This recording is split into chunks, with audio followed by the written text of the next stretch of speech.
ನಮಸ್ಕಾರ. ಕೆಎಂಎಂ ಕನ್ನಡ ಸುದ್ದಿವಾಹಿನಿಗೆ ಸ್ವಾಗತ. ನಾನು ಲಾವಣ್ಯ. ಮೊದಲಿಗೆ ಈಗ headlines.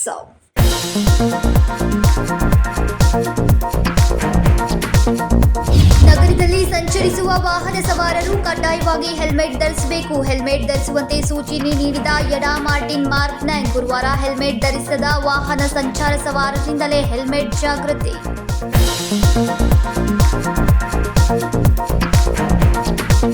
Doctor Ravi B Patil ಅವರ ನೇತೃತ್ವದ ಕ್ಯಾಂಪಸ್ ಸಂದರ್ಶನ ಮತ್ತು ಪ್ಲೇಸ್ಮೆಂಟ್ ಕಾರ್ಯಕ್ರಮ. ಜರ್ಮನಿಯ ಪ್ರಸಿದ್ಧ ಆಸ್ಪತ್ರೆಗಳ ನಿರ್ದೇಶಕರು ಭಾಗಿ. ಭಾರತೀಯ ವಿದ್ಯಾರ್ಥಿಗಳಿಗೆ ಜರ್ಮನಿಯಲ್ಲಿ ಸೇವೆ ಸಲ್ಲಿಸುವ ಅವಕಾಶ.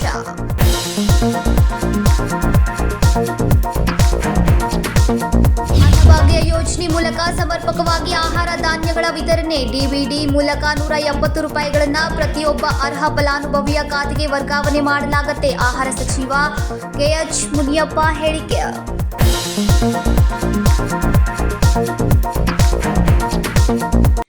ಬೆಳಗಾವಿ ನಗರದಲ್ಲಿ ಸಂಚರಿಸುವ ವಾಹನ ಸವಾರರು ಕಡ್ಡಾಯವಾಗಿ ಹೆಲ್ಮೆಟ್ ಧರಿಸುವಂತೆ ನಗರ ಪೊಲೀಸ್ ಆಯುಕ್ತ ಯಡಾ ಮಾರ್ಟಿನ್ ಮಾರ್ಕ್ನ್ಯಾಂಗ್ ಆದೇಶದ ಮೇರೆಗೆ ಸಂಚಾರಿಯ ಪೊಲೀಸರು ಗುರುವಾರವೂ ಹೆಲ್ಮೆಟ್ ಧರಿಸದ ವಾಹನ ಸವಾರರಿಂದಲೇ ಹೆಲ್ಮೆಟ್ ಜಾಗೃತಿಯನ್ನ ಮೂಡಿಸಿ ಗಮನವನ್ನ ಸೆಳೆದರು.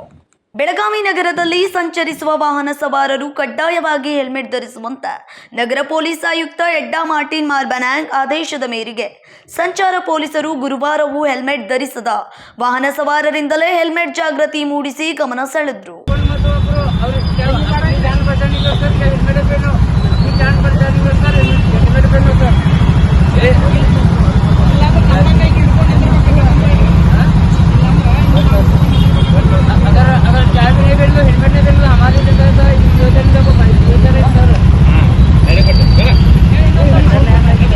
ಹೆಲ್ಮೆಟ್ ಧರಿಸದೆ ವಾಹನ ಸವಾರಿ ಮಾಡುತ್ತಿದ್ದ ಖಾಸಗಿ ಕಂಪನಿಯ ಧನಂಜಯ್ ವಾಹನ ಸವಾರರಿಗೆ ಪೊಲೀಸ್ ಇಲಾಖೆಯಿಂದ ಮಾಡಲಾದ ಭಿತ್ತಿ ಪತ್ರ ಪ್ರದರ್ಶನ ಮಾಡಿ ವಾಹನ ಸವಾರರು ಕಡ್ಡಾಯವಾಗಿ ಹೆಲ್ಮೆಟ್ ಧರಿಸಬೇಕೆಂದು ಮನವಿ ಮಾಡಿಸಿದ್ರು. Vinod Kolkar, KMM Kannada news, Belagavi. ಬೆಳಗಾವಿಯ ಡಾಕ್ಟರ್ ರವಿ ಪಾಟೀಲ್ ಆರೋಗ್ಯ ಸಂಸ್ಥೆಗಳ ನಿರ್ದೇಶಕರಾದ ಡಾಕ್ಟರ್ ರವಿ ಬಿ ಪಾಟೀಲ್ ಅವರ ನೇತೃತ್ವದಲ್ಲಿ ಜರ್ಮನಿಯ ಪ್ರಸಿದ್ಧ ಆಸ್ಪತ್ರೆಗಳ ಸಹಯೋಗದಲ್ಲಿ ಇಂದಿನಿಂದ ಫೆಬ್ರವರಿ 9ರವರೆಗೆ ನಡೆಯಲಿರುವ ಕ್ಯಾಂಪಸ್ ಸಂದರ್ಶನ ಮತ್ತು ಪ್ಲೇಸ್ಮೆಂಟ್ ಕಾರ್ಯಕ್ರಮಕ್ಕೆ ಚಾಲನೆ ದೊರೆಯಿತು. ಬೆಳಗಾವಿಯ ಡಾಕ್ಟರ್ ರವಿ ಪಾಟೀಲ್ ಆರೋಗ್ಯ ಸಂಸ್ಥೆಗಳ ನಿರ್ದೇಶಕರಾದ ಡಾಕ್ಟರ್ ರವಿ ಬಿ ಪಾಟೀಲ್ ಅವರ ನೇತೃತ್ವದಲ್ಲಿ ಜರ್ಮನಿಯ ಪ್ರಸಿದ್ಧ ಆಸ್ಪತ್ರೆಗಳ ಸಹಯೋಗದಲ್ಲಿ ಇಂದಿನಿಂದ ಫೆಬ್ರವರಿ 9ರವರೆಗೆ ನಡೆಯಲಿರುವ ಕ್ಯಾಂಪಸ್ ಸಂದರ್ಶನ ಮತ್ತು ಪ್ಲೇಸ್ಮೆಂಟ್ ಕಾರ್ಯಕ್ರಮಕ್ಕೆ ಚಾಲನೆ ದೊರೆಯಿತು. ಇನ್ನು ಈ ವೇಳೆ ಮಾತನಾಡಿದ ಜರ್ಮನಿಯ ಆಸ್ಪತ್ರೆಯ ನಿರ್ದೇಶಕರು, ಒಳ್ಳೆಯ ಹುದ್ದೆಗಳು, ಉತ್ತಮ ವೇತನ, ಸೇವಾ ಭದ್ರತೆ ಹಾಗೂ ಹಲವಾರು ಅವಕಾಶಗಳನ್ನು ಕಲ್ಪಿಸಲಾಗ್ತಾ ಇದ್ದು ವಿದ್ಯಾರ್ಥಿಗಳು ಇದರ ಸದುಪಯೋಗ ಪಡೆದುಕೊಳ್ಳಬೇಕು. ಅಲ್ಲದೆ ಬರುವ ವಿದ್ಯಾರ್ಥಿಗಳ ಸುರಕ್ಷತೆಯ ಎಲ್ಲಾ ಜವಾಬ್ದಾರಿಯನ್ನ ವಹಿಸಿಕೊಳ್ಳಲಾಗುವುದು. ಸೇವೆಯನ್ನ ಸಲ್ಲಿಸೋಕೆ ಒಳ್ಳೆಯ ವಾತಾವರಣವನ್ನ ನಿರ್ಮಿಸಿಕೊಡಲಾಗುವುದು ಎಂದರು. Thank you for your question.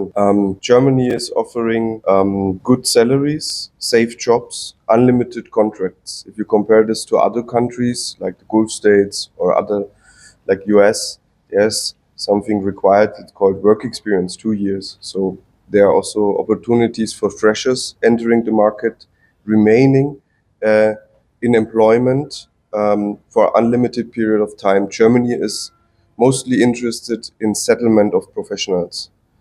So that includes also the families, which they will found later. And we have a free school system. We have social securities like health insurance, unemployment insurance, pension insurance. So this might be a really good opportunity next to the other options they get, like the US, Canada, and you name it. It's a great pleasure for us, for me and my colleagues, to be here at Dr. Patil's place.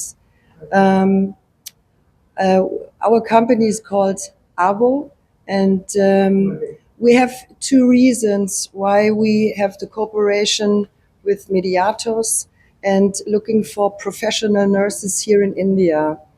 We have one challenge. We have our unsteady nursing system because of our demographic change. We have a lot of elderly people, but less people who take care of them. And the other thing, and it's a special thing why we are looking for professional nurses here in India, is the Indian mindset of the people. You are very polite, very friendly, very calm, how you treat vulnerable and elderly people. That's the reason why we are looking for the cooperation, especially here in India and not in another country. Doctor Ravi Patil ಅವರು ಮಾತನಾಡಿ nursing course ಮುಗಿಸಿದ ವಿದ್ಯಾರ್ಥಿಗಳು ಜರ್ಮನಿಗೆ ಹೋಗಿ ಸೇವೆ ಸಲ್ಲಿಸೋಕೆ ಅವಕಾಶ ಸಿಗಲಿದೆ. ಅಲ್ಲದೆ ಹೆಚ್ಚಿನ ಶಿಕ್ಷಣವನ್ನ ಕೂಡ ಪಡೆಯಬಹುದಾಗಿದೆ. ಜರ್ಮನಿಯಲ್ಲಿ ಸುಮಾರು 3 ಲಕ್ಷ ನರ್ಸಿಂಗ್ ಸಿಬ್ಬಂದಿಗಳ ಬೇಡಿಕೆ ಇದೆ.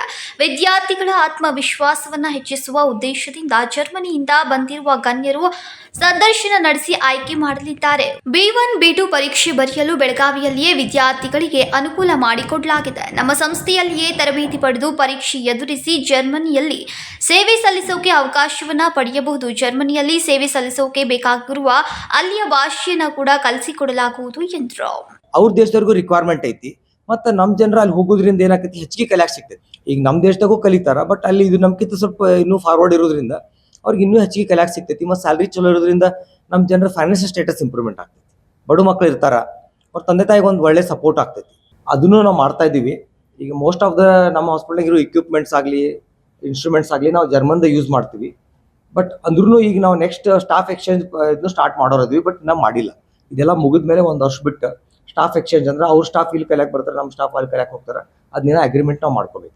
ನಾವು ಹಾಸ್ಪಿಟ್ಲ್ ಒಳಗೆ ಅವ್ರದ್ದು ಸ್ಕಿಲ್ಸ್ ಎಲ್ಲ ಯೂಸ್ ಮಾಡ್ಬೇಕಂತ ಹೇಳಿ ನಮ್ಮ ಹುಡುಗರಲ್ಲಿ ಟ್ರೈನಿಂಗ್ ಕಳಿಸೋ ವಿಚಾರನಾಗದೀವಿ. ಈಗ ನಮ್ಮಲ್ಲಿ ಯಾರು ಭಾಳ ವರ್ಷದಿಂದ ನಮ್ಮ ಕಡೆ ವರ್ಕ್ ಮಾಡಿದ್ದಾರೆ, ಯಾರು ಎಕ್ಸ್ಪರ್ಟ್ಸ್ ಅದಾರ, ಆಮೇಲೆ ಯಾರು ಜರ್ಮನ್ ಲ್ಯಾಂಗ್ವೇಜ್ ಕಲಿಯಾಕೆ ಇಂಟ್ರೆಸ್ಟೆಡ್ ಅದಾರ, ಅವ್ರು ನಾವು ಮುಂದಿನ ಬರೋದ್ರ ದಿನಗಳಲ್ಲಿ 6 ಮಂತ್ಸ್ 3 ಮಂತ್ಸ್ ಅವ್ರ ಟ್ರೈನಿಂಗ್ ಕಳಿಸ್ಕೊಡ್ತೀವಿ. ಇನ್ನು ಕ್ಯಾಂಪಸ್ ಸಂದರ್ಶನ ಮತ್ತು ಪ್ಲೇಸ್ಮೆಂಟ್ನ ಸದುಪಯೋಗವನ್ನ ಹಲವಾರು ವಿದ್ಯಾರ್ಥಿಗಳು ಪಡೆದುಕೊಳ್ಳುತ್ತಿದ್ದಾರೆ. ಸಂಕಲ್ಪ ಶಿಂದೆ, KMM ಕನ್ನಡ ನ್ಯೂಸ್, ಬೆಳಗಾವಿ. ಅನ್ನಭಾಗ್ಯ ಯೋಜನೆ ಮೂಲಕ ಸಮರ್ಪಕವಾಗಿ ಆಹಾರ ಧಾನ್ಯಗಳ ವಿತರಣೆಗಳೊಂದಿಗೆ DBT ಮೂಲಕ 170 ರೂಪಾಯಿಗಳನ್ನು ಪ್ರತಿಯೊಬ್ಬ ಅರ್ಹ ಫಲಾನುಭವಿಯ ಖಾತೆಗೆ ವರ್ಗಾವಣೆ ಮಾಡಲಾಗುತ್ತೆ ಎಂದು ಆಹಾರ ಸಚಿವ KH ಮುನಿಯಪ್ಪ ಹೇಳಿದರು. ಅನ್ನಭಾಗ್ಯ ಯೋಜನೆ ಮೂಲಕ ಸಮರ್ಪಕವಾಗಿ ಆಹಾರ ಧಾನ್ಯಗಳ ವಿತರಣೆಯೊಂದಿಗೆ DBT ಮೂಲಕ 170 ರೂಪಾಯಿಗಳನ್ನು ಪ್ರತಿಯೊಬ್ಬ ಅರ್ಹ ಫಲಾನುಭವಿಯ ಖಾತೆಗೆ ವರ್ಗಾವಣೆ ಮಾಡಲಾಗುತ್ತೆ ಅಂತ ಆಹಾರ ಸಚಿವ KH ಮುನಿಯಪ್ಪ ಬೆಳಗಾವಿಯಲ್ಲಿ ಸುದ್ದಿಗಾರರೊಂದಿಗೆ ಮಾತನಾಡಿದ್ರು. ಮುಖ್ಯಮಂತ್ರಿ ಸಿದ್ದರಾಮಯ್ಯ ಹಾಗೂ ಉಪಮುಖ್ಯಮಂತ್ರಿ DK ಶಿವಕುಮಾರ್ ಅವರ ನೇತೃತ್ವದಲ್ಲಿ ನಮ್ಮ ಸರ್ಕಾರ ನುಡಿದಂತೆ ನಡೀತಾ ಇದ್ದು ಗ್ಯಾರಂಟಿ ಯೋಜನೆಗಳ ಅನುಷ್ಠಾನದೊಂದಿಗೆ ಅಭಿವೃದ್ಧಿ ಕಾರ್ಯಕ್ರಮಗಳನ್ನು ಮಾಡ್ತಾ ಇದೆ ಎಂದರು. ರಾಜ್ಯದ BPL ಕಾರ್ಡು 13 ಲಕ್ಷ, ಈಗಿನ ಸ್ವಲ್ಪ 15 ಲಕ್ಷ ಆಗಿದೆ. ಇದಕ್ಕೆ ಕೊಡುವಂಥ ಅಕ್ಕಿಯನ್ನು ನಾವು ಇಷ್ಟು ದಿನ ಕೊಡ್ತಾ ಇದ್ದೀವಿ. ಇತ್ತೀಚೆಗೆ ಆಗಸ್ಟು ಮತ್ತು ಸೆಪ್ಟೆಂಬರಿಂದ ಸ್ಟಾರ್ಟ್ ಮಾಡಿದ್ದೀವಿ ತಗೊಳ್ಳೋದು. ಕೇಂದ್ರ ಸರ್ಕಾರದಿಂದ ಕೊಡ್ತಾ ಇರುವಂಥ ಅಕ್ಕಿಯನ್ನು ತೆಗೆದು ಅದು ನಾವು ಹಣ ಜಮಾ ಮಾಡಿ ಆ ಅಕ್ಕಿಯನ್ನು ಸರಬರಾಜು ಮಾಡ್ತಾ ಇದ್ದೀವಿ. ಅದು ಮೊದಲಿನಿಂದ ನಾವು ಸರ್ಕಾರ ಬಂದು ಜುಲೈ 10, 2023ರಿಂದ ರಾಜ್ಯ ಸರ್ಕಾರದ ಕಾರ್ಡ್ಗಳಿಗೆ ನಾವು ಅಕ್ಕಿಯನ್ನು ಕೊಡ್ತಾ ಇದ್ವಿ 5 kg. ಇನ್ನು 5 kgಗೆ DBT ಮುಖಾಂತರ ಹಣ ಕೊಡ್ತಾಯಿದ್ವಿ. ಈಗ ನಾವು ಕೊಂಡುಕೊಡೋದನ್ನು ಓಪನ್ ಮಾರ್ಕೆಟಲ್ಲಿ ನಾವು ಒಂದು ಕೇಂದ್ರ ಸರ್ಕಾರದ ಸಂಸ್ಥೆಗಳು, ಒಂದು ಕೇಂದ್ರೀಯ ಭಂಡಾರ, ಒಂದು NCDF, ಇನ್ನೊಂದು NCCF, ಇನ್ನೊಂದು ಯಾವುದು ನ್ಯಾಫೆಡ್, ಈಗ ಡೈರೆಕ್ಟ್ ಕೇಂದ್ರ ಸರ್ಕಾರ ನ್ಯಾಷನಲ್ ಫುಡ್ ಕಾರ್ಪೊರೇಷನ್ ಕೊಡ್ತೀವಿ ಅಂತ ಹೇಳಿರೋದ್ರಿಂದ ನಾವು ತೆಗೆದುಕೊಳ್ಳೋದಕ್ಕೆ ಏರ್ಪಾಟ್ ಮಾಡಿರ್ತೀವಿ. ಸೆಪ್ಟೆಂಬರಿಂದ ಅಕ್ಕಿಯನ್ನು ತೆಗೆದು ನಾವು ಕೊಡ್ತಾಯಿದ್ವಿ. ಇದು ಕ್ಲಾರಿಫೈ ಯಾಕೆ ಮಾಡಿದ್ವಿ ಅಂದರೆ, ನಾವು ಅಕ್ಕಿ ಕೊಡ್ತಾ ಇದ್ದೀವಿ, ರಾಜ್ಯ ಸರ್ಕಾರದವ್ರು ತಗೊಳ್ತಾ ಇಲ್ಲ ಅಂತ ಹೇಳಿದ್ರಲ್ಲ, ಅಕ್ಕಿ ನಾವು ಅವರಿಂದ ತಗೊಳ್ತಾ ಇದ್ದೀವಿ. ಕಾಯಂ ಪೀಠಕ್ಕೆ ತ್ವರಿತವಾಗಿ ಸದಸ್ಯರ ನೇಮಕಾತಿ ಪ್ರಕ್ರಿಯೆ ಚಾಲ್ತಿಯಲ್ಲಿದೆ. ನೇಮಕವಾಗುವವರೆಗೂ ವಿಡಿಯೋ ಸಂವಾದದ ಮೂಲಕ ಕಲಾಪಗಳನ್ನು ನಡೆಸಲಾಗುತ್ತೆ. ಗ್ರಾಹಕರಿಗೆ ಪರಿಹಾರ ದೊರಕಿಸುವ ಸಲುವಾಗಿ ಪ್ರತಿ ಮಾಲೆಯಲ್ಲಿ 2 ಬಾರಿ ಲೋಕ ಅದಾಲತ್ ನಡೆಸಲು ತೀರ್ಮಾನಿಸಲಾಗ್ತಾ ಇದೆ ಎಂದರು.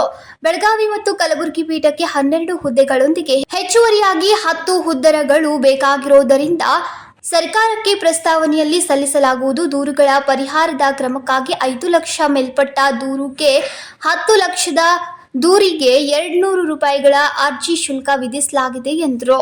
ಸಂಕಲ್ಪ ಶಿಂದೆ, KMM ಕನ್ನಡ ನ್ಯೂಸ್, ಬೆಳಗಾವಿ. ಇದೀಗ ಸಣ್ಣದೊಂದು ವಿರಾಮ. दुल्हन का सिंगार, खूबसूरती की बहार, परंपरा और नयापन का अनोखा मिलाप, ब्राइडल कलेक्शन।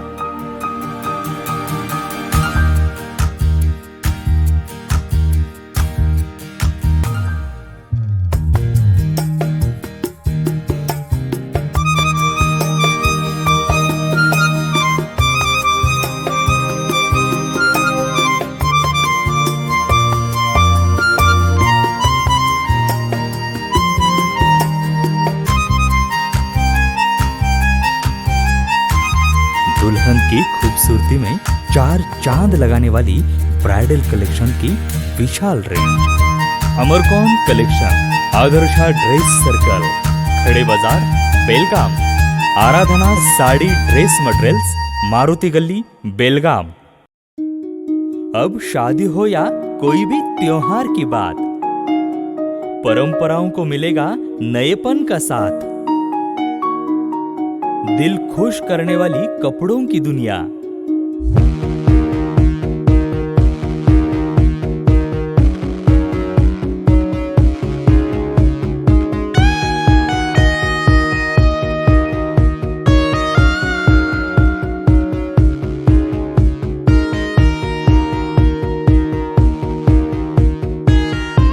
पूरे परिवार के कपड़े खरीदो अब एक ही छत के नीचे। Aradhana sari and dress materials and readymades, Maruti Gali, Belgaum. Sari हर महिलाओं को लुभाने वाली बात। साड़ी तहजीब दिखाती, साड़ी परंपरा संभालती।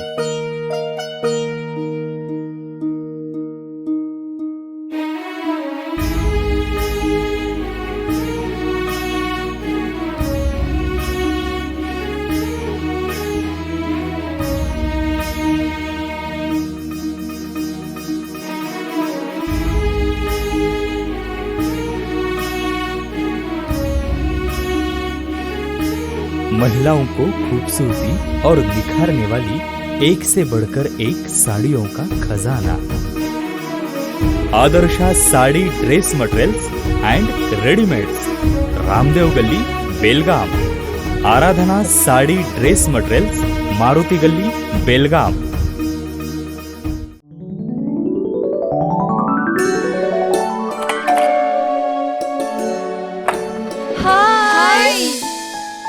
What a present surprise. कौन है? अरे वो मेरी फ्रेंड आरती है। तेरी शादी तो अटेंड नहीं कर पाई, लेकिन सोचा मिल लूं। वैसे जीत कहाँ है? वो अंदर है, बैठो ना। वाओ जया, बहुत सुंदर लग रहा है। वैसे सच कहूं, तुम्हारी पर्सनालिटी पे जज रहा है। आखिर चॉइस किसकी है? थैंक्स। अच्छा, तो कर्टन्स की तारीफ कर रही हो? अमरकॉन कर्टन एंड फर्निशिंग। यहाँ है नए लुक, कलर और स्ट्रक्चर के बेहतरीन कर्टन फर्निशिंग की वैरायटी, जो आपके घर और ऑफिस की शान बढ़ाए। अमरकॉन कर्टन एंड फर्निशिंग, खड़े बाजार, बेलगावी। ವಿರಾಮದ ನಂತರ ನ್ಯೂಸ್ಗೆ ಸ್ವಾಗತ. ರೋಟರಿ ಕ್ಲಬ್ ಆಫ್ ವೇಣು ಗ್ರಾಮದ 25ನೇ ವರ್ಷದ ಅಮೃತ ಮಹೋತ್ಸವದ ನಿಮಿತ್ತ ಫೆಬ್ರವರಿ 16ರಂದು ಬೆಳಗಾವಿಯ ಮ್ಯಾರಥಾನ್ ಆಯೋಜಿಸಲಾಗಿದೆ ಎಂದು ವಿನಯ್ ಕುಮಾರ್ ಬಾಳಿಕಾಯಿ ಹೇಳಿದರು. ರೋಟರಿ ಕ್ಲಬ್ ಆಫ್ ವೇಣು ಗ್ರಾಮದ 25ನೇ ವರ್ಷದ ಅಮೃತ ಮಹೋತ್ಸವದ ನಿಮಿತ್ತ ಫೆಬ್ರವರಿ 16ರಂದು ಬೆಳಗಾವಿ ಮ್ಯಾರಥಾನ್ ಆಯೋಜನೆ ಮಾಡಲಾಗಿದೆ ಎಂದು ವಿನಯ್ ಕುಮಾರ್ ಬಾಳಿಕಾಯಿ ಗುರುವಾರ ಬೆಳಗಾವಿಯಲ್ಲಿ ಸುದ್ದಿಗಾರರೊಂದಿಗೆ ಮಾತನಾಡಿದರು. ಇವತ್ತು ನಾವು ಇಲ್ಲಿ ಒಂದು ರೋಟರಿ ಬೆಳಗಾವಿ ಮ್ಯಾರಥಾನ್ ನಮ್ಮ 14ನೇ ಎಡಿಷನ್ ಇವತ್ತಿನ ಈ ಪತ್ರಿಕಾ ಗೋಷ್ಠಿಗೆ ಒಂದು ಬರಲಿಕ್ಕೆ ತಾವೆಲ್ಲರೂ ಕಾರಣ. ಇದು this is our 14th edition. ಪ್ರತಿ ವರ್ಷದಂತೆ 14 ವರ್ಷಗಳಲ್ಲಿ ನಾವು ಈ ಒಂದು ಮ್ಯಾರಥಾನ್ ಒಂದು ಓಟವನ್ನು ಆಯೋಜನೆ ಮಾಡ್ತಾ ಇದ್ದೀವಿ. ನಾರ್ತ್ ಕರ್ನಾಟಕದಲ್ಲಿ ಪ್ರಥಮ ಬಾರಿಗೆ ನಾವು ಫುಲ್ ಮ್ಯಾರಥಾನ್ ಅಂದ್ರೆ 42 ಕಿಲೋಮೀಟರ್ ಮ್ಯಾರಥಾನ್ ಮಾಡ್ತಾ ಇದ್ದೀವಿ. ಈ ಒಂದು ಮ್ಯಾರಥಾನ್ ಪ್ರತಿ ವರ್ಷ ನಮ್ಮಲ್ಲಿ ಸೀಕ್ರೆಟ್ ಗ್ರೌಂಡ್ ಅಂತ ಆಗುತ್ತೆ. ಈ ಮ್ಯಾರಥಾನ್ಗೆ ಸಾಕಷ್ಟು ಸಹಾಯದಾನಿಗಳು ಹಸ್ತ ನಮಗೆ ಕೊಟ್ಟಿದ್ದಾರೆ. ಭಾರತ್ ಪೆಟ್ರೋಲಿಯಂ ಬೆಳಗಾಂ ಡೆಪೋ ದೇಶದ ಡೆಪೋದಿಂದ ನಮಗೆ ಒಂದು ಫಾರ್ವರ್ಡ್ ಬಾಯ್ ಅಂತ ಅವರು ನಮ್ಗೆ ಸಪೋರ್ಟ್ ಮಾಡಿದ್ದಾರೆ. ಅದೇ ತರ ನಾವು ಟಿ ಶರ್ಟ್ಸ್ ಏನ್ ನಾವು ಸ್ಪಾನ್ಸರ್ಶಿಪ್ ಅಂತ ಹೇಳ್ಬೋದು, ಅದನ್ನ ಆದಿತ್ಯ ಬಿರ್ಲಾ ಹೆಂಡಾಲ್ಪುರವರು ಕೊಟ್ಟಿದ್ದಾರೆ. ಅದೇ ರೀತಿ ನಮ್ಮ ಕ್ಯಾಶ್ ಪ್ರೈಸ್ ಕೊಟ್ಟಿದ್ದಾರೆ. ನಮ್ಮವರಾದಂತ ಕ್ಯಾನರಾ ಬ್ಯಾಂಕ್ ರಿಸರ್ವ್ ಆಫೀಸ್ ಇಂದ ನಮಗೆ ಸಪೋರ್ಟ್ ಆಗಿದೆ. ಬೆಳಗಾವಿ ರೋಟರಿ ಕ್ಲಬ್ ಇದೇ ಮೊದಲ ಬಾರಿಗೆ ಉತ್ತರ ಕರ್ನಾಟಕದಲ್ಲಿ ದೊಡ್ಡ ಮ್ಯಾರಥಾನ್ ಆಯೋಜಿಸಲಾಗಿದೆ. ಬೆಳಗಾವಿಯ ಸಿಪಿಎಡ್ ಮೈದಾನದಿಂದ ಬೆಳಗ್ಗೆ 4 ಗಂಟೆಗೆ ಆರಂಭವಾಗಲಿದೆ. ಈ ಮ್ಯಾರಥಾನ್ನಲ್ಲಿ ಉತ್ತರ ಕರ್ನಾಟಕದ ವಿವಿಧ ಜಿಲ್ಲೆಯಿಂದ ಮ್ಯಾರಥಾನ್ ಪಟುಗಳು ಭಾಗವಹಿಸಲಿದ್ದಾರೆ ಎಂದರು. ಇನ್ನು ಈ ಸಂದರ್ಭದಲ್ಲಿ ಅನೇಕರು ಉಪಸ್ಥಿತರಿದ್ದರು. Vinod Kolkar, KMM Kannada news, Belagavi. ಬೆಳಗಾವಿಯ ವೆಬ್ಸೈಟ್ ರೋಡ್ ಉಷಾ ಕಾಲನಿಯಲ್ಲಿರುವ ಶ್ರೀ ಮಹಾಲಕ್ಷ್ಮಿ ಮಂದಿರ ಲೋಕಾರ್ಪಣೆಯ ದಶಮಾನೋತ್ಸವ ಮತ್ತು 14ನೇ ವಾರ್ಷಿಕ ಜಾತ್ರಾ ಮಹೋತ್ಸವ ಅತಿ ವಿಜೃಂಭಣೆಯಿಂದ ನಡೆಯಿತು. ಬೆಳಗಾವಿಯ ಬಾಕ್ಸೈಟ್ ರೋಡ್ ಉಷಾ ಕಾಲೋನಿಯಲ್ಲಿರುವ ಶ್ರೀ ಮಹಾಲಕ್ಷ್ಮಿ ಮಂದಿರ ಲೋಕಾರ್ಪಣೆ, ದಶಮಾನೋತ್ಸವ ಮತ್ತು 14ನೆಯ ವಾರ್ಷಿಕ ಜಾತ್ರಾ ಮಹೋತ್ಸವ ಅತಿ ವಿಜೃಂಭಣೆಯಿಂದ ನಡೆಯಿತು. ಈ ನಿಮಿತ್ತ ಫೆಬ್ರವರಿ 2ರಿಂದ ಗಣಹೋಮ, ಸುದರ್ಶನ ಹೋಮ, ಸಾಮೂಹಿಕ ವಿವಾಹ, ನೃತ್ಯಾಂಜಲಿ, ರುದ್ರಾಭಿಷೇಕ, ಚಂಡಿಕಾ ಹೋಮ ಸೇರಿದಂತೆ ಇನ್ನುಳಿದ ಧಾರ್ಮಿಕ ಕಾರ್ಯಕ್ರಮವನ್ನು ಹಮ್ಮಿಕೊಳ್ಳಲಾಯಿತು. ಹುಕ್ಕೇರಿಯ ಹಿರೇಮಠದ ಶ್ರೀ ಚಂದ್ರಶೇಖರ್ ಶಿವಾಚಾರ್ಯ ಸ್ವಾಮೀಜಿಗಳ ನೇತೃತ್ವದಲ್ಲಿ ಧಾರ್ಮಿಕ ಕಾರ್ಯಕ್ರಮವನ್ನು ನಡೆಸಲಾಗುತ್ತದೆ. ರಥಸಪ್ತಮಿಯ ದಿನ 5ನೇ ಸಾಮೂಹಿಕ ವಿವಾಹಗಳನ್ನು ಹಮ್ಮಿಕೊಳ್ಳಲಾಗಿತ್ತು. ಇಂದು ಉಡಿ ತುಂಬುವ ಕಾರ್ಯಕ್ರಮ, ಕುಂಕುಮಾರ್ಚನೆ ಮತ್ತು ಮಹಾಪ್ರಸಾದವನ್ನು ಹಮ್ಮಿಕೊಳ್ಳಲಾಗಿದೆ ಎಂದು ಮಂದಿರದ ಕಮಿಟಿ ಸತೀಶ್ ಮಾಳ್ವದಿ ತಿಳಿಸಿದರು. ನಮ್ಮ ಹಿಂದೂ ಧರ್ಮದ ಪದ್ಧತಿಯಂದೇ ರಥಸಪ್ತಮಿಗೆ ಒಂದು ವಿಶೇಷವಾದ ಸ್ಥಾನಮಾನ ಇರುವುದರಿಂದ ನಾವು ಸಾಮೂಹಿಕ ವಿವಾಹವನ್ನ ಪ್ರತಿ ವರ್ಷವೂ ಇಟ್ಟುಕೊಂಡಿದ್ವಿ. ಈ ವರ್ಷ 5 ಸಾಮೂಹಿಕ ವಿವಾಹಗಳು ಎಲ್ಲ ಧಾರ್ಮಿಕ ಸ್ವಾಮೀಜಿಗಳ ನೇತೃತ್ವದಲ್ಲಿ ಹಾಗೂ ಚಂದ್ರಶೇಖರ ಶಿವಾಚಾರ್ಯ ಸ್ವಾಮೀಜಿಗಳ ನೇತೃತ್ವದಲ್ಲಿ ಅತಿ ವಿಜೃಂಭಣೆಯಿಂದ ಸಾಂಗವಾಗಿ ನಡೆಯಿತು. ಇವತ್ತಿನ ದಿವಸ ಲಲಿತಾ ಸುಮಾರು 400-500 ಮಾತೆಯರಿಂದ ಸುತ್ತಮುತ್ತಲಿನ ಬೆಳಗಾವಿ ಸಮಸ್ತ ಬೆಳಗಾವಿ ಭಕ್ತರಿಂದ ಇವತ್ತು ಸಾಮೂಹಿಕ ಲಲಿತಾ ಸಹಸ್ರನಾಮಾವಳಿ ಹಾಗೂ ಇನ್ನಿತರ ಧಾರ್ಮಿಕ ಕಾರ್ಯಕ್ರಮಗಳು ಸಾಂಗವಾಗಿ ನಡೀತಾ ಇದ್ದಾವೆ. ಈ ಒಂದು ಭಕ್ತಿಪೂರ್ವಕವಾಗಿ ಭಾವಪೂರ್ವಕವಾಗಿ ಈ ಒಂದು ಕಾರ್ಯಕ್ರಮದಲ್ಲಿ ಸಮಸ್ತ ಹಿಂದೂ ಬಾಂಧವರು ಹಾಗೂ ತಾಯಂದಿರರು ಈ ಒಂದು ಕಾರ್ಯಕ್ರಮದಲ್ಲಿ ಭಾಗಿಯಾಗಿದ್ದಾರೆ. ಇವತ್ತಿನ ದಿವಸ ಉಡಿ ತುಂಬುವ ಕಾರ್ಯಕ್ರಮ ಮತ್ತು ಕುಂಕುಮಾರ್ಚನೆ ಮತ್ತು ಲಲಿತಾ ಸಹಸ್ರನಾಮಾವಳಿ ಹಾಗೂ ಅನ್ನ ಪ್ರಸಾದದ ಸೇವೆ ಇವತ್ತು ನಾವು ಮಾಡ್ತಾ ಇದ್ದೀವಿ. ಸುಮಾರು ಜನ ಇಲ್ಲಿ ಸಾವಿರಾರು ಸಂಖ್ಯೆಯಲ್ಲಿ ಭಕ್ತರು ಅನ್ನ ಪ್ರಸಾದದ ತಮ್ಮ ಸೇವೆಯನ್ನು ಸಮರ್ಪಿಸಿ ಅನ್ನ ಪ್ರಸಾದವನ್ನ ಸ್ವೀಕಾರ ಮಾಡ್ತಾ ಇದ್ದಾರೆ. ಸತೀಶ್ ಮಾಳ್ವದೆ. ಇಂದು 400ರಿಂದ 500 ಮಹಿಳೆಯರಿಂದ ಶ್ರೀ ಲಲಿತಾ ಸಹಸ್ರನಾಮ ಸ್ತೋತ್ರದ ಪಾರಾಯಣ ನಡೆಸಲಾಗಿದೆ. ಮಧ್ಯಾಹ್ನ ಪ್ರಸಾದ ವ್ಯವಸ್ಥೆಯನ್ನು ಮಾಡಲಾಗಿದ್ದು, ಬೆಳಗಾವಿಯ ಡಾಕ್ಟರ್ ಅಂಬೇಡ್ಕರ್ ನಗರ, ಶಾಹು ನಗರ, ಸದಾಶಿವನಗರ, ಬಾಕ್ಸೈಟ್ ರೋಡ್, ಹನುಮಾನ್ ನಗರ, ಕುವೆಂಪು ನಗರ, ಸಹ್ಯಾದ್ರಿ ನಗರ ಸೇರಿದಂತೆ ಸುತ್ತಮುತ್ತಲಿನ ಸಾವಿರಾರು ಭಕ್ತರು ದಿವ್ಯ ದರ್ಶನ ಪಡೆದಿರುವುದಾಗಿ ಮಂದಿರದ ಕಮಿಟಿಯ ಸಾಗರ್ ವರ್ಪೆ ತಿಳಿಸಿದ್ರು. ಹಲವಾರು ಭಕ್ತರು ಈ ಧಾರ್ಮಿಕ ವಿಧಿಯಲ್ಲಿ ಭಾಗವಹಿಸಿದ್ರು.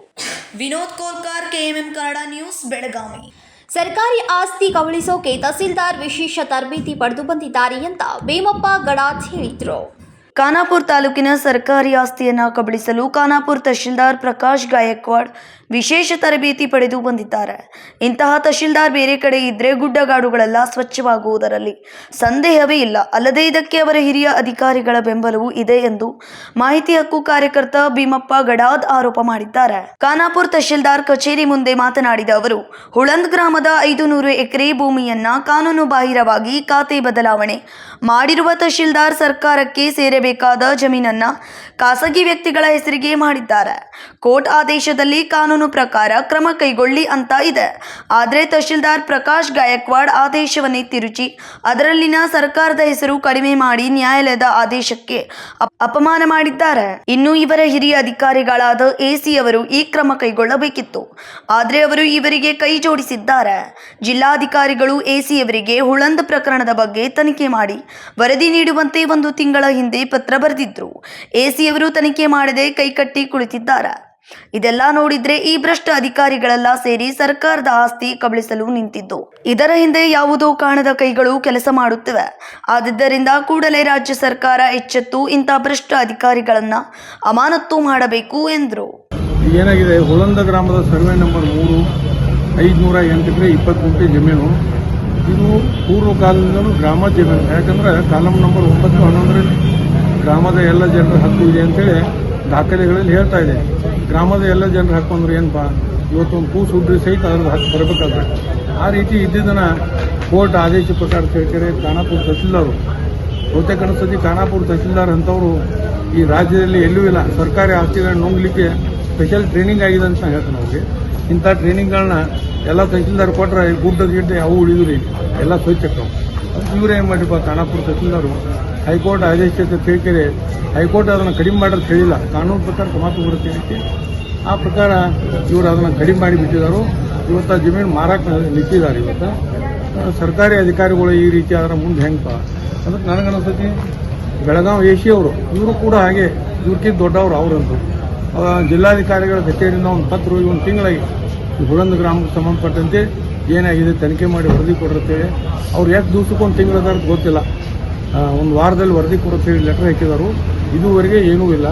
ಅದಕ್ಕೆ ನಂದೇನಪ್ಪ, ಈ ಭ್ರಷ್ಟ ಅಧಿಕಾರಿಗಳೆಲ್ಲ ಸೇರಿ ಸರ್ಕಾರ ಆಸ್ತಿಯನ್ನು ಕಬಳಿಸಾಕ್ ನಿಂತಿದ್ದಾರೆ. ಇದು ಹಿಂಬಾಲ ಬಹುತೇಕ ಇವ್ರಿಗೆ ಯಾರಿಗೋ ಹಿಂದೆ ದೊಡ್ಡ ಅವರ ಶ್ರೀರಕ್ಷೆ ಆಯ್ತು ಅಂತ ನಾನು ಹೇಳಿ ಬೈತಾ ಇದ್ದೀನಿ. ಈಗೇನಪ್ಪ ಒಂದು ವಿಶೇಷ ಅಂದ್ರೆ, ಈ 508 ಎಕರೆ ಜಮೀನನ್ನು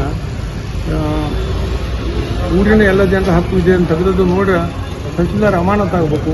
ಎಲ್ಲಿ ಅಮಾನತ್ ಆಗಿದವ್ರು? ಏನೂ ಆಗೇ ಇಲ್ಲ, ಅಲ್ಲೇ ಇದ್ದಾರು. ಸರ್ ಅವ್ರು ಏನು ಹೇಳ್ತಾರೆ, ಕೋರ್ಟ್ ಆದೇಶ ಪ್ರಕಾರ ಡೈರೆಕ್ಷನ್ ಪ್ರಕಾರ ಮಾಡಿದ್ದೇವೆ ಅಂತ ಹೇಳ್ತಿದ್ದಾರೆ. ಕೋರ್ಟ್ ಡೈರೆಕ್ಷನ್ ಅಂತ ತೆಗಿರುತ್ತೆ ಏನು ಕೊಟ್ಟಿಲ್ಲ.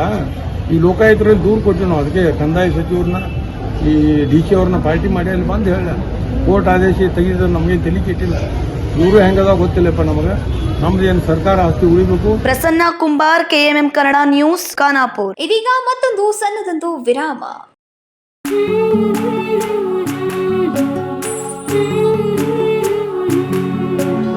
थोड़ी सी महकी थोड़ी सी बहकी रुत अनोखी है, हल्के हल्के दिल में हलचल जो मचलती है, ये कैसा है समा, ये प्यार सा एहसास है, ये किसकी पलकों में है तस्वीरें कैसी नुमाइश है. आराधना, मारुति गली, बेळगाव. वस्त्रों का संगम, सुंदर सलोना, मन भाई आराधना.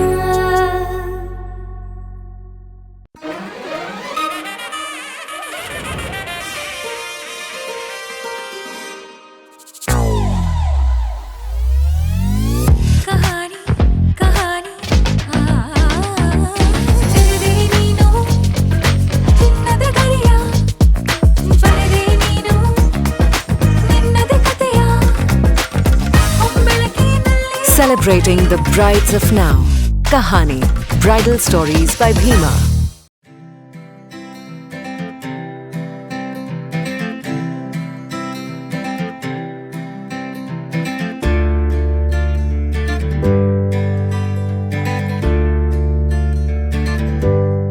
ವಿರಾಮದ ನಂತರ ಮತ್ತೊಮ್ಮೆ ನ್ಯೂಸ್ಗೆ ಸ್ವಾಗತ. ಬೆಳಗಾವಿ ತಾಲೂಕಿನ ಗೇದನೂರು ಗ್ರಾಮ ಪಂಚಾಯತ್ನಲ್ಲಿ ನಡೆದ ಭ್ರಷ್ಟಾಚಾರದ ತನಿಖೆ ನಡೆಸುವಂತೆ ಒತ್ತಾಯಿಸಿ ಗುರುವಾರ ಇಲ್ಲಿನ ಗ್ರಾಮಸ್ಥರು ಪ್ರತಿಭಟನೆ ನಡೆಸಿ ಜಿಲ್ಲಾ ಪಂಚಾಯತ್ನ ಸಿಇಒಗೆ ಮನವಿಯನ್ನ ಸಲ್ಲಿಸಿದರು.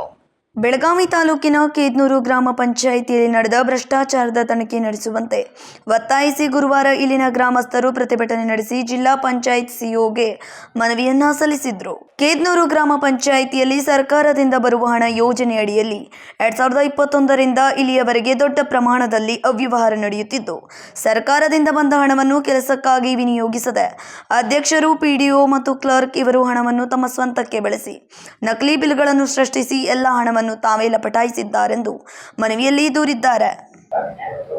ಕೆದ್ನೂರ ಗ್ರಾಮ ಪಂಚಾಯತಿ ಒಳಪಟ್ಟ ಕೆದ್ನೂರು ಹಾಗೂ ಮನ್ನಿಕೇರಿ ಗ್ರಾಮ ಎರಡೂ ಗ್ರಾಮದ ಗ್ರಾಮಸ್ಥರು ಜಿಲ್ಲಾ ಪಂಚಾಯತ್ ಸಾಹೇಬರಿಗೆ ಮನವಿಯನ್ನು ಕೊಡ್ಲಿಕ್ಕೆ ಬಂದಿದ್ದೇವೆ. ಮನವಿ ಏನಂತಂದರೆ, ನಮ್ಮ ಗ್ರಾಮ ಪಂಚಾಯತಿಯಲ್ಲಿ ಅವ್ಯವಹಾರ ಬಹಳಷ್ಟು ಆಗಿದೆ. 15 ಫೈನಾನ್ಸ್ ಹಾಗೂ NRGಯಲ್ಲಿ ಕೆಲಸಗಳನ್ನು ಮಾಡಿದೆವು ಅಂತೇಳಿ ಕಾಂಟ್ರಾಕ್ಟರ್ ಹಿಡ್ಕೊಂಡು ಬಿಲ್ಲನ್ನು ತೆಗೆದಿದ್ದಾರೆ. ಅದು ನಮ್ಮ ಬೆಳಗಾವಿ ಜಿಲ್ಲಾ ಪಂಚಾಯತ್ ಸಾಹೇಬರು ಇನ್ಕ್ವೈರಿ ಮಾಡ್ಬೇಕಂತೇಳಿ ತಮ್ಮಲ್ಲಿ ಕೇಳ್ಕೊಂಡು. ನಮ್ಮ ಹೆಸರು ದೊಡ್ಡಗೌಡ ಶಂಕರಗೌಡ ಪಾಟೀಲ. ನಮ್ಮ ತಮ್ಮನ ಮಗ ಚೇತನ್ ಮಹೇಶ್ ಪಾಟೀಲ್, ಅವನ ಹೆಸರಲ್ಲಿ 2,22,000 ರೂಪಾಯಿ ಅಕೌಂಟ್ ಟ್ರಾನ್ಸ್ಫರ್ ಮಾಡಿ ರೊಕ್ಕ. ಅವ್ನು ಒಂದು ದಿವಸ ಕೆಲ್ಸಕ್ಕೂ ಹೋಗಿಲ್ಲ, ರೋಜ್ಗಾರ್ ಕೆಲ್ಸಕ್ಕೆ. ಮತ್ತು ಅವ ಅಮೌಂಟ್ ಮತ್ತು ಅವ್ನು ಕ್ಲಾರ್ಕ್ ಇದ್ದ ಮತ್ತು ಅವನ ಅಕೌಂಟ್ಗೆ ಟ್ರಾನ್ಸ್ಫರ್ ಮಾಡ್ಕೊಂಡು 2020, 22, 23 ಇವರೇ ಇದ್ರು. ಯಾವ ವಡ್ಗಾವ್ಕರ್, ವಿನೋದ್ ಹೇಳಿದಾರಲ್ಲ, ವಿನೋದ್ ಶ್ರೀಕಾಂತ್ ನಾಯ್ಕ್. ನಿಮ್ಮ ಹೆಸರು?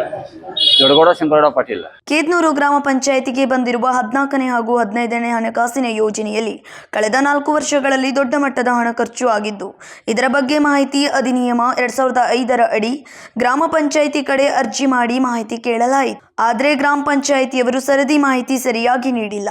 ಈ ಕುರಿತು ಸಮಗ್ರ ತನಿಖೆ ನಡೆಸುವಂತೆ ಒತ್ತಾಯಿಸಿದ್ದಾರೆ.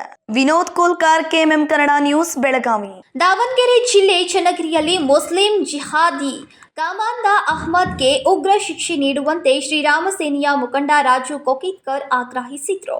ದಾವಣಗೆರೆ ಜಿಲ್ಲೆಯ ಚನ್ನಗಿರಿಯಲ್ಲಿ ಮುಸ್ಲಿಂ ಜಿಹಾದ್ ಕಾಮದ್ ಅಹಮದ್ಗೆ ಉಗ್ರ ಶಿಕ್ಷೆ ನೀಡಬೇಕೆಂದು ಶ್ರೀರಾಮ ಸೇನೆಯ ಮುಖಂಡ ರಾಜು ಕೋಕೇತ್ಕರ್ ಆಗ್ರಹಿಸಿದರು.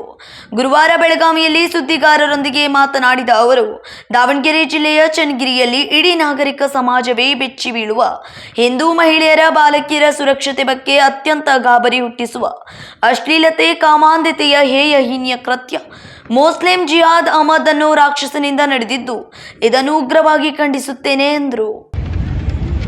ಇವತ್ತು ನಾವು ಬೆಳಗಾವಿಯಲ್ಲಿ ಶ್ರೀರಾಮ ಸೇನೆಯ ವತಿಯಿಂದ ಮಾನ್ಯ ಜಿಲ್ಲಾಧಿಕಾರಿಯವರ ಮುಖಾಂತರ ಗೃಹ ಸಚಿವರಿಗೆ ಒಂದು ಮನವಿಯನ್ನು ಮಾಡಿಕೊಂಡಿದ್ದೀವಿ.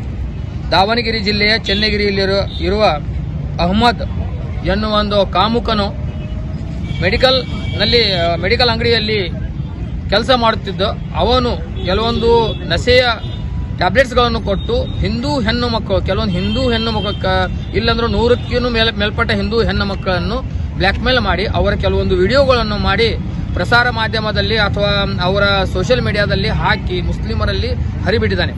ಅವನ ಮೇಲೆ ಈಗಾಗಲೇ ಕೇಸ್ ದಾಖಲೆ ಆಗಿದೆ. ಕೇಸ್ ದಾಖಲೆ ಆದರೆ ಅಷ್ಟೇ ಮುಗಿಯೋದಲ್ಲ, ಅವನಿಗೆ ತೀವ್ರವಾದ ಕಠಿಣವಾದ ಶಿಕ್ಷೆ ಆಗಲೇಬೇಕು. ಮತ್ತು ಯಾವ ಹುಡುಗಿಯ ಪರಿವಾರದವರ ಮೇಲೆ ಈ ಅನ್ಯಾಯವಾಗಿದೆ ಅವರಿಗೆ ಆದಷ್ಟು ಬೇಗನೆ ಸರ್ಕಾರದವರು ತನ್ನ ನುಕ್ಸಾನ್ ಭರಪಾಯಿಯನ್ನು ಕೊಡಬೇಕನ್ನು ನಾವು ಮನವಿ ಮಾಡಿಕೊಳ್ತಾ ಇದ್ದೀವಿ.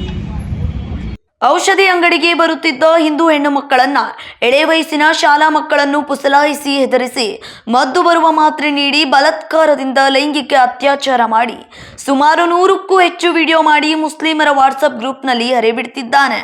ಇದೊಂದು ವ್ಯವಸ್ಥಿತ ಜಾಲವಾಗಿದ್ದು ತಕ್ಷಣವೇ ಈ ಪ್ರಕರಣವನ್ನು ಅತ್ಯಂತ ಗಂಭೀರವಾಗಿ ತೆಗೆದುಕೊಳ್ಳಬೇಕೆಂದು ಒತ್ತಾಯಿಸಿದ್ರು. ಸಂಕಲ್ಪ ಶಿಂದೆ, ಕೆಎಂಎಂ ಕನ್ನಡ ನ್ಯೂಸ್, ಬೆಳಗಾವಿ. ವಿದ್ಯಾರ್ಥಿಗಳು ತಮ್ಮ ಭವಿಷ್ಯದ ಜೀವನದಲ್ಲಿ ಶಿಸ್ತು, ಶ್ರಮ, ಸಾಧನೆ ಮೂಲಕ ಈ ಸಮಾಜಕ್ಕೆ ಒಂದು ಒಳ್ಳೆಯ ವಿಶೇಷ ಕೊಡುಗೆ ನೀಡುವ ನಾಗರಿಕರಾಗಿ ಹೊರಹೊಮ್ಮಬೇಕು ಅಂತ ಬೆಳಗಾವಿಯ ಲೋಕಾಯುಕ್ತ ಪೊಲೀಸ್ ಇನ್ಸ್ಪೆಕ್ಟರ್ ನಿರಂಜನ್ ಪಾಟೀಲ್ ವಿದ್ಯಾರ್ಥಿಗಳಿಗೆ ಕಿವಿ ಮಾತನ್ನ ಹೇಳಿದ್ರು. ವಿದ್ಯಾರ್ಥಿಗಳು ತಮ್ಮ ಭವಿಷ್ಯದ ಜೀವನದಲ್ಲಿ ಶಿಸ್ತು, ಶ್ರಮ, ಸಾಧನೆ ಮೂಲಕ ಈ ಸಮಾಜಕ್ಕೆ ಒಂದು ವಿಶೇಷ ಕೊಡುಗೆ ನೀಡುವ ನಾಗರಿಕರಾಗಿ ಹೊರಹೊಮ್ಮಬೇಕು ಎಂದು ಬೆಳಗಾವಿಯ ಲೋಕಾಯುಕ್ತ ಪೊಲೀಸ್ ಇನ್ಸ್ಪೆಕ್ಟರ್ ನಿರಂಜನ್ ಪಾಟೀಲ್ ವಿದ್ಯಾರ್ಥಿಗಳಿಗೆ ಕಿವಿ ಮಾತನ್ನ ಹೇಳಿದರು. ನಗರದ ಎಜಿ ಪ್ರೌಢಶಾಲೆಯಲ್ಲಿ ಗುರುವಾರ ಎಸ್ಎಸ್ಎಲ್ಸಿ ವಿದ್ಯಾರ್ಥಿಗಳ ಬೀಳ್ಕೊಡುಗೆ ಸಮಾರಂಭದಲ್ಲಿ ಮಾತನಾಡಿದ್ರು.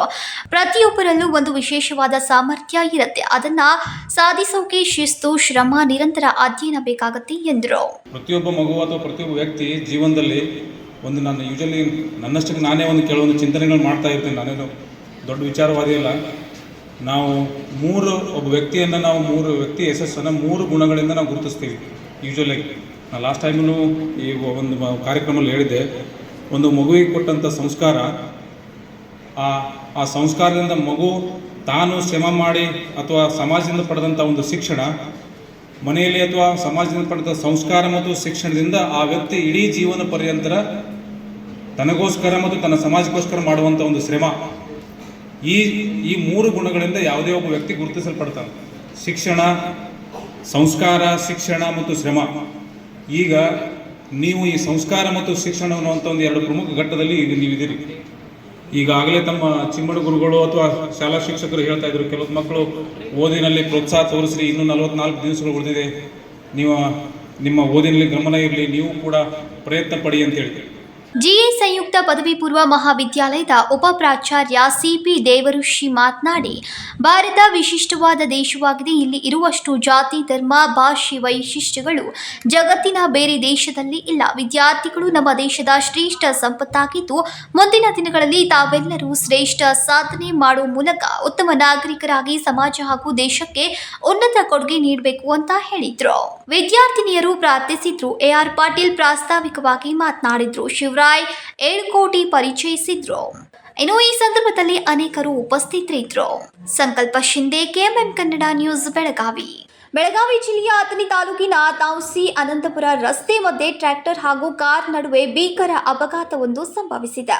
ಟ್ರ್ಯಾಕ್ಟರ್ ಹಾಗೂ ಕಾರಿನ ನಡುವೆ ಭೀಕರ ಅಪಘಾತ ಸಂಭವಿಸಿದ್ದು ಬೆಳಗಾವಿ ಜಿಲ್ಲೆ ಅಥಣಿ ತಾಲೂಕಿನ ತಾವ್ಶಿ ಹಾಗೂ ಅನಂತಪುರ ರಸ್ತೆ ಮಧ್ಯೆ ಅಪಘಾತ ಸಂಭವಿಸಿದೆ.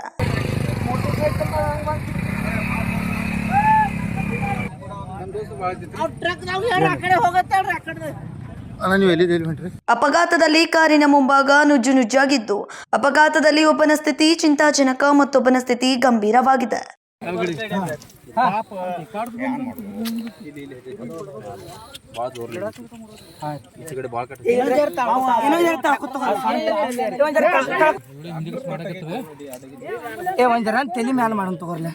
ತೇವರಟ್ಟಿ ಗ್ರಾಮದ ನಿವಾಸಿ ಇಲಾಯಿ ತಾಂಬೋಳಿ ಸ್ಥಿತಿ ಚಿಂತಾಜನಕವಾಗಿದೆ. ಜ್ಞಾನೇಶ್ವರ್ ನಾಯಕ್ಗೆ ಗಂಭೀರ ಗಾಯವಾಗಿದ್ದು, ಹೆಚ್ಚಿನ ಚಿಕಿತ್ಸೆಗಾಗಿ ಖಾಸಗಿ ಆಸ್ಪತ್ರೆಗೆ ದಾಖಲಿಸಲಾಗಿದೆ. ಅಥಣಿ ಪೊಲೀಸ್ ಠಾಣೆ ವ್ಯಾಪ್ತಿಯಲ್ಲಿ ಈ ಘಟನೆ ನಡೆದಿದೆ. Uday Hosamani, KMM Kannada news, Chikkodi. ಇದೀಗ ಮತ್ತೊಮ್ಮೆ headlines.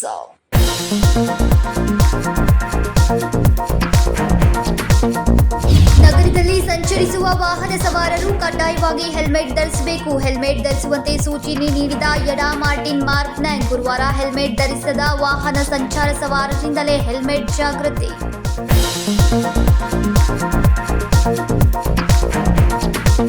Doctor Ravi B Patil ಅವರ ನೇತೃತ್ವದ ಕ್ಯಾಂಪಸ್ ಸಂದರ್ಶನ ಮತ್ತು ಪ್ಲೇಸ್ಮೆಂಟ್ ಕಾರ್ಯಕ್ರಮ. ಜರ್ಮನಿಯ ಪ್ರಸಿದ್ಧ ಆಸ್ಪತ್ರೆಗಳ ನಿರ್ದೇಶಕರು ಭಾಗಿ. ಭಾರತೀಯ ವಿದ್ಯಾರ್ಥಿಗಳಿಗೆ ಜರ್ಮನಿಯಲ್ಲಿ ಸೇವೆ ಸಲ್ಲಿಸುವ ಅವಕಾಶ.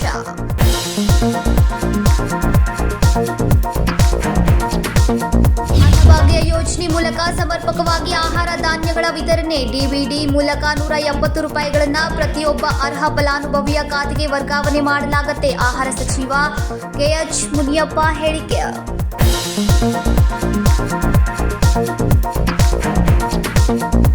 ಇವಿಷ್ಟು ಈ ದಿನದ ಪ್ರಮುಖ ಸುದ್ದಿಗಳು. ಇದೇ ರೀತಿ ಇನ್ನೂ ಹೆಚ್ಚಿನ ನ್ಯೂಸ್ಗಳಿಗಾಗಿ ನೋಡ್ತಾ ಇರಿ ಕೆಎಂಎಂ ಕನ್ನಡ ಸುದ್ದಿವಾಹಿನಿ ಬೆಳಗಾವಿ.